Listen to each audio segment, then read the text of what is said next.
चलिए हम आगे आज जो डेफिनेशन हमने पढ़ी थी कल एक अर्थशास्त्र की, उसके आगे एक अगली डेफिनेशन है हमारी कल्याण संबंधी परिभाषा।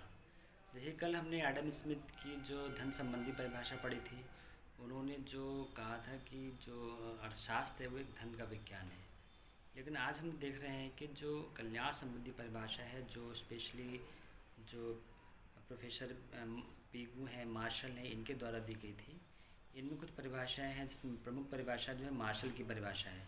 अब इसे हम देखते हैं कि मार्शल ने क्या बताया है कल्याण संबंधी परिभाषा को। जो जो हमने कल पढ़ा था कि जो धन संबंधी परिभाषा थी उसी कुछ आलोचनाएं भी हुई थी। उस आलोचनाओं को देखते हुए जो बाकी के अर्थशास्त्री जो बाद में आए, उन्होंने कुछ अलग अर्थशास्त्र को बताया और उसकी कुछ परिभाषाओं को अलग से समझाया है, जिसमें कि प्रमुख मार्शल की परिभाषा जो है कल्याण संबंधी परिभाषा। जो मार्शल का कहने का मतलब था कि एक्चुअली जो धन है वो धन संबंधी परिभाषा को उन्होंने एक संकुचित परिभाषा कहा। उनका कहने का मतलब है सिर्फ धन से ही मनुष्य की जो आवश्यकताओं की पूर्ति नहीं होती, उसका कल्याण नहीं होता।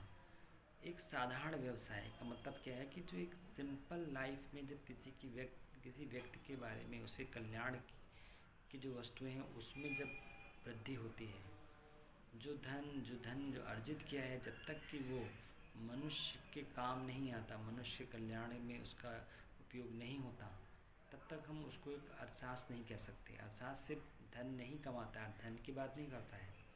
अर्थशास्त्र ये भी कहता है कि जब तक जो मनुष्य हैं कि जो उसमें देखा था उन्होंने धन संबंधी में जो फोकस की जा रही थी वो मेनली धन पे फोकस की। धन ही एकमात्र जो साधन है, उसी से ही हम उसी को अर्थशास्त्र मानते हैं, लेकिन ऐसा नहीं है।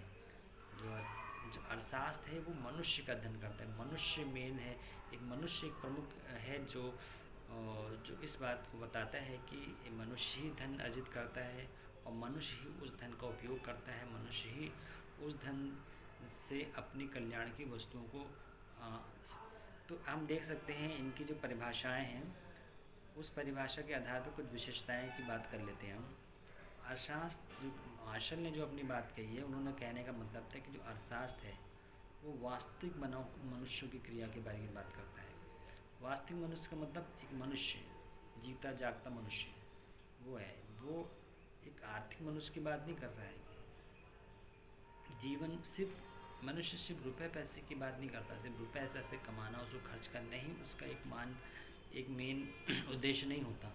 उसका उद्देश्य होता है कि वो उन रुपए पैसों को कमाना, फिर उसको अपनी आवश्यकताओं की वस्तुओं में खर्च करना, अपने कल्याण में वृद्धि करना, और वो अपनी सामर्थ्यता के अनुसार धन को कमाता है। तो एक मनुष्य का अध्ययन है, ना कि सिर्फ धन का अध्ययन। दूसरी जो विशेषता उन्होंने बताई है, अर्थशास्त्र एक सामाजिक विज्ञान है। अर्थशास्त्र एक सामाजिक विज्ञान है, मतलब समाज में जो मनुष्य हैं उनका अध्ययन करता है। जो मनुष्य समाज से दूर हैं, जो जंगलों में रह रहे हैं, उनका कोई भी अध्ययन इसमें नहीं किया जाता। जो व्यक्ति सामाजिक है, समाज के बीच में रहता है, लोगों से मिलता जुलता है, कार्य करता है, अध्ययन करता है, वही उसी व्यक्ति का यहाँ पे अध्ययन किया जाता है। अर्थशास्त्र एक साधारण मनुष्य का अध्ययन। साधारण मनुष्य मतलब एक साधारण जो उसका एक नॉर्मल जो माइंड सेट होता है एक व्यक्ति का, जो एक सिंपल पर्सन होता है, नॉर्मल कंडीशन का एक पर्सन है, जो सोचने समझने की शक्ति उसके अंदर होती है, उसी का अध्ययन करता है। कोई व्यक्ति पागल है या शराबी है या जो इमेच्योर है, जो उसको पता नहीं है धन और दौलत के बारे में या अपने खर्चों के, अपने कल्याण के बारे में, उनका अध्ययन नहीं किया जाता है। एक साधारण मनुष्य है जिसमें सोचने समझने की शक्ति होती है, एक विवेकशील प्राणी होता है। फिर है उसके बाद अर्थशास्त्र आर्थिक क्रियाओं का अध्ययन है। नेक्स्ट जो इसकी विशेषता है, अर्थशास्त्र एक आर्थिक क्रियाओं का अध्ययन है। आर्थिक क्रियाओं का मतलब मनुष्य जो भी कुछ करता है उसको कहीं ना कहीं हम देखते हैं कि वो धन से संबंधित है। आर्थिक क्रियाओं का मतलब है कि हम उन क्रियाओं का अध्ययन करते हैं जिनको हम धन दौलत रुपये पैसे से ही माप सकते हैं। कोई व्यक्ति अगर काम करता है, कहीं वो नौकरी करता है, तो उसके बदले में उसे धन रुपये पैसा मिलता है और उस धन का उपयोग वो अपनी आवश्यकताओं की वस्तुओं में करता है। भौतिक कल्याण मतलब जो कुछ भी वो धन अर्जित करता है, उसके बदले में जो कुछ भी वो उस धन का उपयोग करके जो खरीदता है, उससे भौतिक कल्याण मतलब उसके रहन सहन में बदलाव आना, उसके पास जो वस्तुएं हैं, जो भी उसकी ज़रूरतों की वस्तुएं हैं उनमें वृद्धि होना, तो ये सब भौतिक कल्याण की बात है। जो उसकी डेली लाइफ में जो ज़रूरतों की चीज़ें हैं वो पूरी होती हैं।